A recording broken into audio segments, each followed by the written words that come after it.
श्रोताओं, आज इस कार्यक्रम में हमारी मेहमान हैं डॉक्टर नसरीन फातिमा काज़मी। आप एक सामाजिक कार्यकर्ता हैं और लगातार महिलाओं से जुड़े मुद्दों पर आप सक्रिय रहती हैं। आज आपसे बातचीत का विषय है आधी आबादी का सच।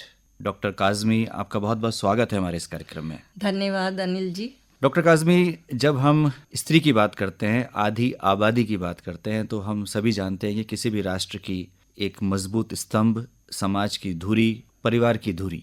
वर्तमान समय में जब हम बात कर रहे हैं, आज़ादी का अमृत महोत्सव हम मना रहे हैं, तो आप क्या कहेंगी स्त्रियों की स्थिति को लेकर? देखिए, मैं महिला को या स्त्री को बेटर हाफ कहती हूँ और उसी के कंधों पर समाज की और अपने परिवार की सारी जिम्मेदारी होती है। अगर परिवार को बचाना है या अच्छा खुशहाल बनाना है तो उसके कंधे पे उसकी जिम्मेदारी है। और अगर समाज को देखिए, कोई समाज अगर है और हम उसको देखें कि उसकी महिलाएं कैसी हैं, तो उससे हम पूरे समाज का अंदाजा लगाते हैं। तो इस तरह देखा जाए तो जो बेटर हाफ और 50% आबादी है, कहीं की भी हो, चाहे देश की हो चाहे कहीं की हो, वो महिला है और उसी के कंधे पे सारी जिम्मेदारी होती है। अगर कोई समाज करप्ट कहलाता है तो उसमें महिला का बहुत बड़ा योगदान होता है। अगर कोई समाज बहुत अच्छा कहलाएगा या बहुत ईमानदार है तो उस पे भी महिला की जिम्मेदारी है, क्योंकि उसकी गोद में बड़ा जो कल का मर्द है वो पल रहा है। तो इस तरह देखा जाए तो जो कुछ भी है सबकी जिम्मेदारी उसी के कंधों पे होती है। हमारे देश में महिला सशक्तिकरण की बात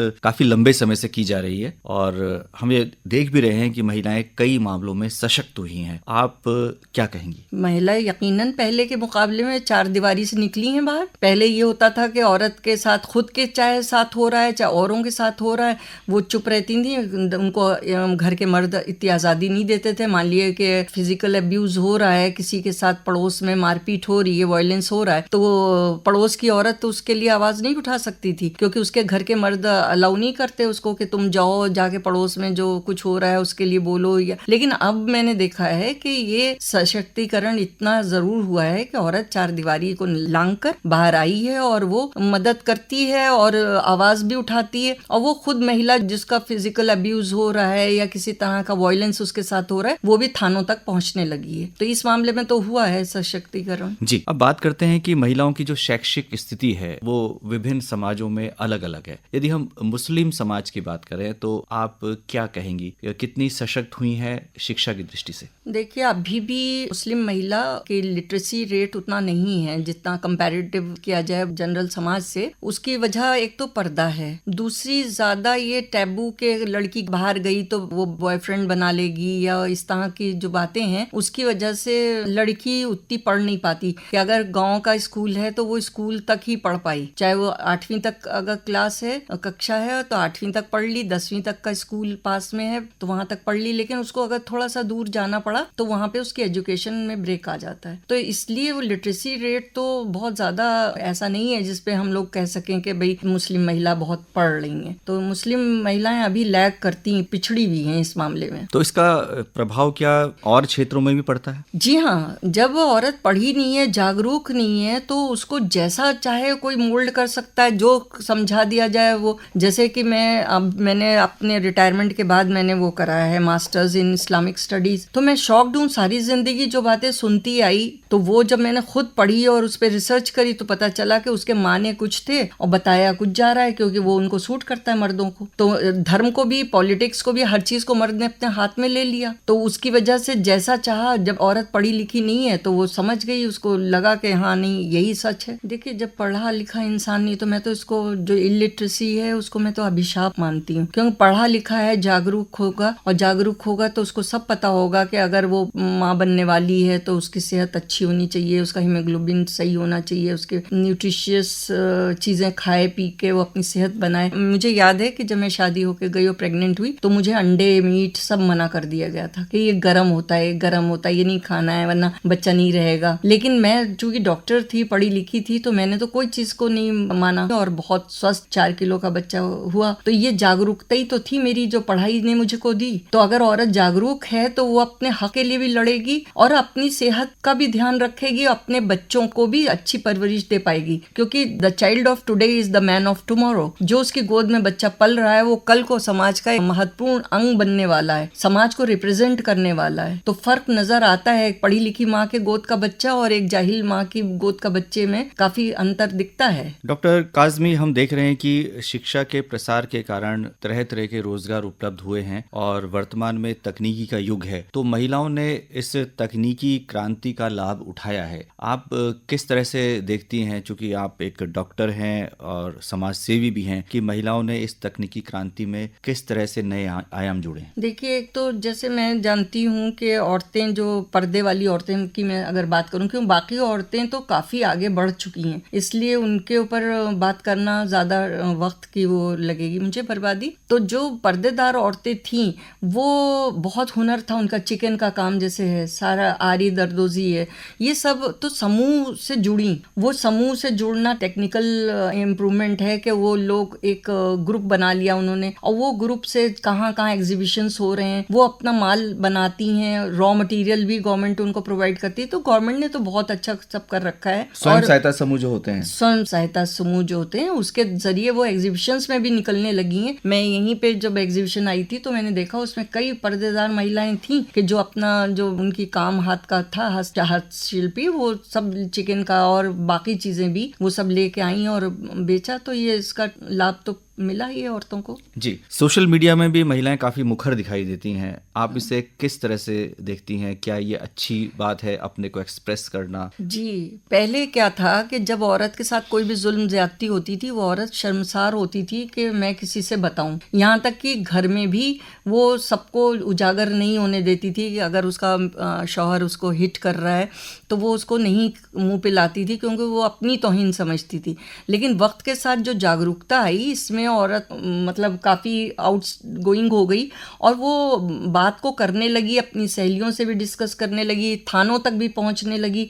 तो ये एक बहुत अच्छा चेंज है कि उसने, अगर बलात्कार भी किसी महिला का होता था तो वो उसको चुप कर जाता था, समाज, माँ भी उसको डरा देती थी कि नहीं नहीं फिर तेरी शादी नहीं होगी, तू चुप रह। लेकिन आज को अगर हम देखें, आज के परिप्रेक्ष्य में, तो महिला इसको भी थाने तक पहुंचा रही है। उससे थोड़ा बहुत 19-20 तो फर्क पड़ा ही होगा कि मर्द डरते हैं। फिर महिलाओं से संबंधित कानून भी कई आए हैं और उसमें यदि सेक्सुअल हैरेसमेंट एक्ट है, घरेलू हिंसा है या दहेज उत्पीड़न की बात भी करें, तो इन कानूनों का क्या प्रभाव आप देखती हैं? क्या अब भी लोग इन कानूनों से डर रहे हैं? मैं ये कहूँगी कि कानून तो आते हैं, बहुत अच्छे अच्छे कानून बनते हैं जो थ्योरेटिकली अगर उनको पढ़ा जाए तो लगता है अब तो कुछ रहेगा नहीं, लेकिन उसका कानून का मिसयूज़ भी बहुत होता है।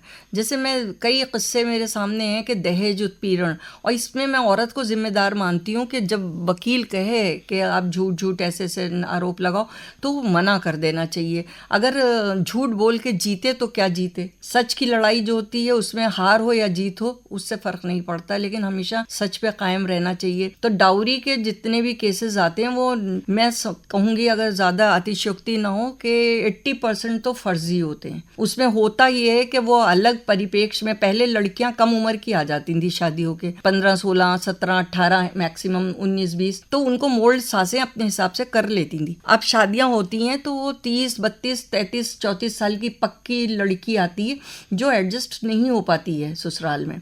वो चाहती है कि उसके हिसाब से पूरा ससुराल बदले, जबकि जो जिसके यहाँ जाता है उसको चेंज करना पड़ता है वहाँ के माहौल के हिसाब से, जो मैं हकीकत है, जो मैं समझती हूँ कि ठीक बात है। तो वो अपने को चेंज ना करके वो उस पर फिर डिस्प्यूट्स पैदा होती हैं, लड़ाई होती है। और चूंकि महिला सबसे ज़्यादा घर में गुजारा, वर्किंग लेडी नहीं है, तो सबसे ज़्यादा सास और बहू का पाला एक दूसरे से पड़ता है दिन भर का। तो वो जो है वकील के पास रूट राट के जब जाती है तो वकील उसको कहता है तुम डाउरी का, क्योंकि वो बहुत बड़ा उसमें सजा है, तो डाउरी में झूठ है। मैंने सासों को फंसते देखा है, नंद जिसका कोई लेना देना नहीं होता है, कॉलेज गोइंग है, उसका नाम डाल दिया जाता है, कुंवारी हो चाहे शादीशुदा नंद हो तो उसका नाम डाल दिया, देवरों का नाम डाल दिया जाता है, जबकि उनका कोई लेना देना दहेज से नहीं होता है। तो ये मिसयूज हो रहा है, जितने भी है वायलेंस का भी है, तो उसमें भी मैंने देखा है कि कहीं कहीं पत्नियों ने जबरदस्ती झूठा आरोप लगाया है, कानूनों का मिसयूज किया है। जी, तो उसका जो प्रभाव है उतना नहीं रह पाता फिर नेचुरली जो सही मामले होते हैं उनको भी गलत समझा जाता है। आप रिपोर्ट करने किसी थाने में जाओगे और थानेदार का एक्सपीरियंस अगर ये है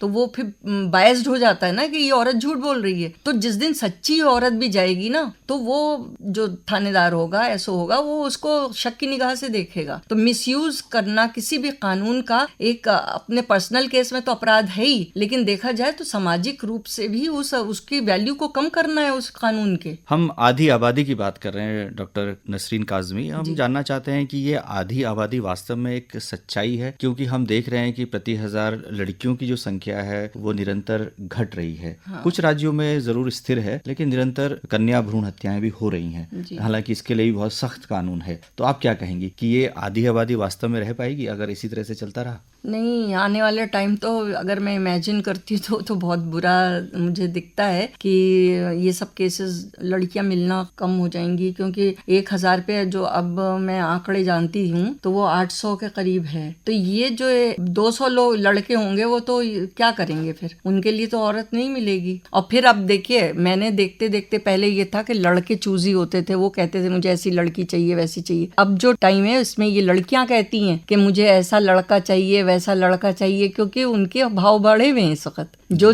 चीज जितनी मांग के हिसाब से चीज नहीं है तो उसके हिसाब से तो नेचुरली उनके भाव बढ़े हुए हैं। वो कहती हैं कि नहीं, मैं लड़के के माँ बाप के साथ नहीं रहूंगी, मैं अलग रहूंगी। तो इस तरह की शर्तें लगा रही हैं लड़कियां। उसकी वजह यही है कि वो कम है तादाद में और डिमांड ज्यादा है। तो ये अभी तो देखने में हल्का फुल्का ही आ रहा है, लेकिन अगर यही चलता रहा तो बहुत मुश्किल में फंसने वाले हैं लड़के। जो आधी आबादी का सच है उसके बारे में आपने बताया, लेकिन हम ये भी कह सकते हैं कि कई क्षेत्र हैं जिसमें महिलाएं बहुत आगे आई हैं। और उसमें रोजगार की बात करें तो भारत की लड़कियों ने देश विदेश में परचम लहराया है। और खास तौर से यदि हम मेडिकल साइंस की बात करें, डॉक्टर की बात करें, इंजीनियर्स हैं, सॉफ्टवेयर इंजीनियर्स हैं, भारतीय सेना है, नौसेना, वायुसेना, अब लड़कियां हर क्षेत्र में आगे जा रही हैं। पैरामिलिट्री हो गया। तो ये एक अच्छा संकेत है, शुभ संकेत है। ये बिल्कुल शुभ संकेत है। देखिए, जब लड़कियां इतने अचीवमेंट्स करेंगी तो लोगों को लड़के की चाहत क्यों रहेगी? लोग यही तो सोचते हैं ना कि उनके बुढ़ापे का सहारा जो है लड़का होता है, इसलिए लड़का होना ज़रूरी है।